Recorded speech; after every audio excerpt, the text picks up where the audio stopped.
आप सभी साथियों को मेरा नमस्कार। साथियों, प्रदेश में इस समय जो है आंगनबाड़ी की जो है बड़ी भर्ती निकाली गई है और इसके जो है आवेदन भी शुरू हो चुके हैं। कई जनपदों से लगातार जो है विज्ञप्ति जारी की जा रही हैं आंगनबाड़ी से संबंधित और लगभग जो है 23,000 प्लस जो है आंगनबाड़ी की जो है भर्ती निकली हुई है। आंगनबाड़ी कार्यकर्ती और सहायिकाओं को मिला करके जो है काफ़ी जो है भर्ती इस बार निकाली गई है और इसकी चयन प्रक्रिया किस प्रकार से होगी, क्या इसका तरीका रहने वाला है और कौन कौन सी जो है योग्यता इसमें मांगी गई है, सारी अपडेट आपको इस वीडियो में मिल जाएगी। तो वीडियो को पूरा देखिएगा। आंगनबाड़ी में जो भर्ती निकली है उससे संबंधित कंप्लीट इन्फॉर्मेशन आपको इस वीडियो में मिल जाएगी। तो सबसे पहले इसका आदेश देख लेते हैं जो कि 21 मार्च 2023 को जारी किया गया था। तो यहाँ पर आप सभी उस आदेश को देखें। यह अनामिका सिंह, सचिव उत्तर प्रदेश शासन की ओर से समस्त जिलाधिकारी और निदेशक बाल विकास सेवा पुष्टाहार उत्तर प्रदेश लखनऊ को जारी किया गया। विषय समन्वित बाल विकास परियोजना कार्यक्रम के अंतर्गत आंगनबाड़ी कार्यकर्तियों, मिनी आंगनबाड़ी कार्यकर्तियों एवं सहायिकाओं के मानदेय पर नियुक्ति हेतु चयन प्रक्रिया का पुनर्निर्धारण। तो यहाँ पर देखिए आंगनबाड़ी कार्यकर्तियों की, मिनी आंगनबाड़ी कार्यकर्तियों एवं सहायिकाओं की यहाँ पर अपॉइंटमेंट होनी है। नीचे आप देखें, महोदय महोदया समन्वित बाल विकास कार्यक्रम के अंतर्गत आंगनबाड़ी कार्यकर्तियों, मिनी आंगनबाड़ी कार्यकर्तियों एवं सहायिकाओं के मानदेय पर क्षमता आधारित नियुक्ति के संबंध में पूर्व में निर्गत समस्त शासनादेश को अवक्रमित करते हुए एतद द्वारा सम्यक विचारान चयन प्रक्रिया निम्नवत प्रकृत की जाती है।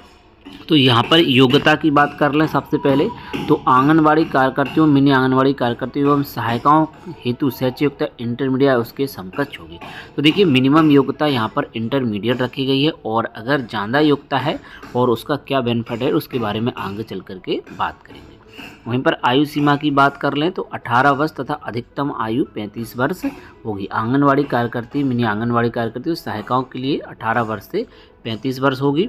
वहीं आयु के संबंध में आंगनबाड़ी कार्यकर्ती, मिनी आंगनबाड़ी कार्यकर्ती और सहायिका के लिए हाई स्कूल अंक तालिका में प्रमाण पत्र में अंकित जन्मतिथि ही मानी होगी।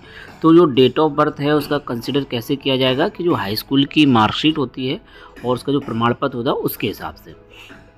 तीसरा पॉइंट देखें, 62 वर्ष की आयु प्राप्त होने के उपरांत उनकी मानदेय आधारित सेवाएं स्वतः ही समाप्त हो जाएंगी। ऐसी सेवा समाप्ति सेवानिवृत्ति की तिथि प्रत्येक कैलेंडर वर्ष 2 मई से 30 अप्रैल तक में 30 अप्रैल रहेगी। यदि किसी कार्यकर्ती सहायिका आयु माह 24 में 62 वर्ष पूर्ण हो रही है तो उसकी सेवा समाप्ति सेवानिवृत्ति दिनांक 30 अप्रैल 2025 को हो जाएगी। इसी प्रकार यदि किसी कार्यकर्ती सहायिका की आयु अप्रैल 2024 में 62 वर्ष पूरी हो रही है तो उसकी सेवा समाप्ति दिनांक 30 अप्रैल 2024 को हो जाएगी। तो यहाँ पर देखिए अगर अप्रैल 2024 में 62 वर्ष पूरे है तो उसकी 30 अप्रैल में हो जाएगी। ठीक है, अगर मई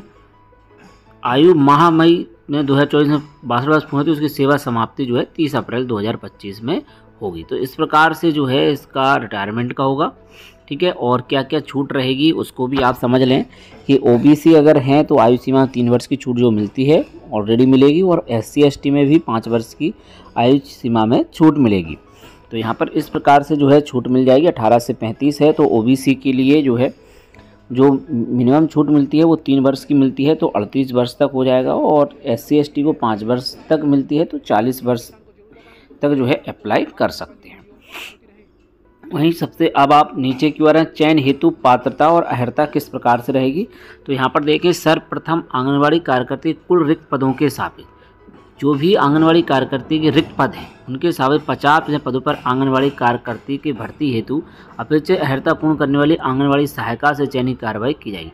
तो जो भी 50% पद हैं उसमें जो है वरीयता सबसे पहले सहायिका को दी जाएगी अगर उनकी जो योग्यता है वो पूर्ण उनके पास है। वहीं आगे देखें तो सर्वप्रथम अपेक्षित अर्हता रखने वाली ग्रामीण क्षेत्रों में उसी ग्राम सभा तथा शहरी क्षेत्रों में उसी वार्ड में स्थित उसी आंगनबाड़ी केंद्र की सहायिका जिसकी न्यूनतम अर्हकारी सेवा निर्धारित कट ऑफ डेट को 5 वर्ष की न्यूनतम सेवा पूरी हो चुकी है या शैक्षिक योग्यता न्यूनतम इंटरमीडिएट उत्तीर्ण या समकक्ष हो एवं उसकी आयु 50 वर्ष से अधिक न हो का चयन किया जाएगा। तो देखिए कैसे कहा गया है कि उसी ग्राम सभा तथा शहरी क्षेत्रों में उसी वार्ड में, तो ये जो है ये चीज़ होना ज़रूरी है। ठीक है, और 5 वर्ष की नियमित सेवा भी पूरी हो जानी चाहिए और 50 वर्ष से अधिक ना हो, इस चीज़ को भी ध्यान रखा जाएगा। वहीं तत्पश्चात रिक्त आंगनबाड़ी कार्यकर्ता पद पर उसी ग्राम सभा तथा शहरी क्षेत्रों में उसी वार्ड में स्थित अन्य आंगनबाड़ी केंद्रों पर तैनात अहर आंगनबाड़ी सहायकों में से मेरिट के आधार पर चयन किया जाएगा। मेरिट तैयार करने की प्रक्रिया बिंदु 7 में उल्लिखित है। परियोजना स्तर पर 50% कोटा पूर्ण न होने पर जनपद स्तर कुल रिक्तियों सहायक 50% पदों पर चयन किया जाएगा। बाल विकास परियोजना अधिकारी द्वारा परियोजना के रिक्त पदों को सम्मिलित कर रिक्त आंगनबाड़ी कार्यकर्ता के केंद्रों की सूची सहित हर आंगनबाड़ी सहायिका का पूर्ण विवरण निर्धारित प्रारूप पर तैयार कर उनके सेवा विवरण यथा नियमित रूप से मानदेय भुगतान, मानदेय, सेवा व्यवधान आदि संपूर्ण विवरण सहित जिला कार्यक्रम अधिकारी उपलब्ध कराएंगे। चयन के समय विगत 5 वर्ष में नियमित रूप से मानदेय भुगतान, कार्य व्यवहार व मानदेय सेवा व्यवधान आदि को भी संज्ञान लिया जाएगा। यदि विगत 5 वर्ष में कार्य में लापरवाही, 3 माह अथवा से अनधिकृत अनुपस्थित रही हो तो चयन नहीं किया जाएगा। परियोजना की इकाई मानकर रिक्त आंगनबाड़ी कार्यकर्ता के 50% पदों पर निर्धारित अर्हता पूर्ण करने वाली आंगनबाड़ी सहायिकाओं से उपरोक्त प्रक्रिया का पालन करते हुए चयन किया जाएगा। सहायिका से आंगनबाड़ी कार्यकर्ता पद पर चयन में यह ध्यान रखा जाए किसी भी दिशा में आरक्षण प्रभावित न हो अथवा प्रचलित विद्यमान आरक्षण प्रक्रिया का उल्लंघन किसी भी दिशा में न हो। जनपद के समस्त बाल विकास परियोजना अधिकारी द्वारा यह प्रमाण पत्र जिला कार्यक्रम अधिकारी को उपलब्ध कराया जाएगा। वहीं कट ऑफ डेट का निर्धारण निम्नलिखित किया जाए। 1 जुलाई यदि चयनित कार्रवाई चयनित विज्ञप्ति प्रकाशन 1 जुलाई से 31 दिसंबर बीच की जा रही है। 1 जनवरी यदि चयनित कार्रवाई चयनित विज्ञप्ति प्रकाशन 1 जनवरी 30 जून के बीच की जा रही है। तो इस प्रकार से जो है कट ऑफ डेट का निर्धारण किया जाएगा। 50% पद सहायिकाओं से भरे जाएंगे। सहायिकाओं उपलब्ध न होने की स्थिति में सीधी भर्ती द्वारा भरा जाएगा। कोई भी पद आगामी चयन के लिए रिक्त नहीं रखा जाएगा।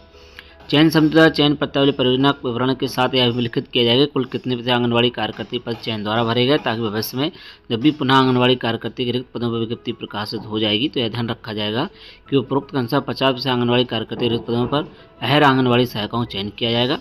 तो इस प्रकार से यह प्रक्रिया आगे चलेगी और इसके लिए जो है बाकायदा विज्ञप्ति भी जो है समाचार पत्रों में सभी जनपदों से अलग अलग जारी की जा रही है।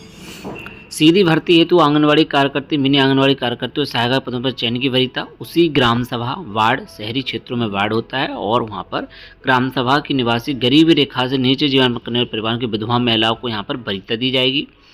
ठीक है। और वहीं तलाकशुदा हैं तो उनको भी वरीयता दी जाएगी। विधवा, तलाकशुदा, परित्यक्ता महिलाएं, गरीबी रेखा से नीचे जीवन करने वाले परिवारों में भर्ती न मिलने पर उसी ग्राम सभा, वार्ड, शहरी क्षेत्र में गरीबी रेखा से नीचे जीवन यापन करने वाली परिवारों की महिलाएं उपरोक्त अनुसार कोई अभ्यर्थी न मिलने पर उपरोक्त वरीयता के क्रम में उसी ग्राम सभा, वार्ड, शहरी क्षेत्रों में निवासी गरीबी रेखा के ऊपर जीवन यापन करने वाले परिवार की विधवा महिला उसी ग्राम सभा, वार्ड, शहरी में निवासी गरीबी रेखा के ऊपर जीवन करने, इसी प्रकार से तलाकशुदा हो गया तो इसी प्रकार से आगे मिलता जाएगा। उसी ग्राम सभा उपरोक्त किसी भी श्रेणी अपात्र अभ्यर्थी उपलब्ध न होने पर संबंधित न्याय पंचायत में से उपरोक्त अनुसार श्रेणीवार चयन किया जाए। तो देखिए इसमें जो है काफ़ी चीज़ें हैं। वहीं विधवा हेतु ग्राम पंचायत अधिकारी संबंधित नगर निकाय द्वारा निर्गत मृत्यु प्रमाण पत्र एवं परिवार पंजीकरण प्रमाण पत्र नकल मान्य होगी। ठीक है, विधवा हेतु। वहीं तलाकशुदा प्रत्यय संबंधित मान्य न्यायालय द्वारा निर्गत विधिक आदेश मान्य होंगे। वहीं आय के संबंध में तहसील द्वारा निर्गत नवीन विज्ञापन जारी होने की तिथि 6 माह के पूर्व का मान्य नहीं। देखिए 6 माह पूर्व का जो है आय प्रमाण पत्र मान्य नहीं होगा। वहीं ऑनलाइन डिजिटल हस्ताक्षर से निर्गत आय प्रमाण पत्र ही मान्य होंगे जिनका ऑनलाइन सत्यापन संभव हो। निवास व जाति प्रमाण पत्र संबंधित तहसील से ऑनलाइन डिजिटल हस्ताक्षर निर्गत निवास व जाति प्रमाण पत्र ही मान्य होगा जिनका ऑनलाइन सत्यापन हो। आवेदन पत्रों की प्राप्ति चयन की प्रक्रिया जनपद के जिलाधिकारी द्वारा पूर्णतः संपादित कराई जाएगी। इसके लिए जो है बाकायदा विज्ञप्ति जारी की जा रही हैं और समिति भी देखिए बनाई गई है जिलाधिकारी के द्वारा नामित मुख्य विकास अधिकारी, जनपद जिला कार्यक्रम अधिकारी, अनुसूचित जाति जनजाति जिला स्तरीय अधिकारी। इस प्रकार से जो है इसकी चयन प्रक्रिया अपनाई जाएगी। मेरिट देखिए किस प्रकार से रहेगी। एक ही श्रेणी में एक से अधिक पात्र अभ्यर्थियों के उपलब्ध होने की दशा में सभी अभ्यर्थियों की मेरिट लिस्ट बनाई जाएगी। आंगनबाड़ी कार्यकर्ता, मिनी आंगनबाड़ी कार्यकर्ता और सहायिका के सभी पदों के न्यूनतम शैक्षिक योग्यता, इंटरमीडिएट समकक्ष एवं अधिकतम शैक्षिक योग्यता प्रश्न के आधार पर मेरिट तैयार की जाएगी। यानी कि मिनिमम योग्यता जो है हाई स्कूल इंटर ही है, लेकिन अगर आपके पास ज़्यादा योग्यता है तो उसको भी कंसिडर किया जाएगा। ठीक है, तो इसका मेरिट का बेस कैसे है। अगर हाई स्कूल में आपकी 70 है तो 10 का भाग दे दें तो आपके मार्क हो गए 7। इसी प्रकार से अगर इंटर में मान लीजिए 90% आपके है तो 10 का भाग दे दें तो इस प्रकार से 9 हो गया। और ग्रेजुएशन भी कर रखी है तो अगर मान लीजिए 60 है तो इसके अंक हो जाएंगे 6। और पोस्ट ग्रेजुएशन भी है अगर उसमें आपकी 65 है तो इसके अंक हो जाएंगे 6.5। यानी कि जो भी प्रतिशत में आपके अंक है उसमें 10 का भाग देना है।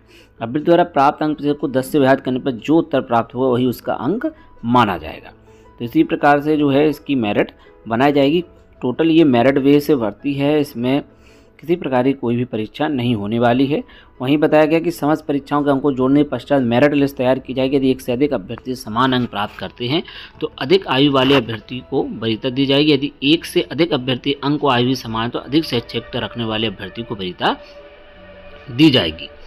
वहीं आंगनबाड़ी कार्यकर्तियों, मिनी आंगनबाड़ी कार्यकर्ती, आंगनबाड़ी केंद्र की कार्यकर्तियों एवं सहायिकाओं की नियुक्ति अनुसूचित जाति, अनुसूचित जनजाति, अन्य पिछड़ा वर्ग, विकलांग, स्वतंत्र संग्राम सेनानी आश्रितों तथा आर्थिक रूप से कमजोर ईडब्ल्यू हेतु समय समय पर शासन द्वारा जारी आरक्षण संबंधित शासन देशों का अनुपालन किया जाएगा। तो इस प्रकार से जो है चीज़ों को होना है। पदों का निर्धारण जो है जिलाधिकारी के अनुमोदन उपरांत विभागीय पोर्टल पर जनपद की लॉगिन ID के माध्यम से रिक्त पदों को विज्ञापित अपलोड किया जाएगा।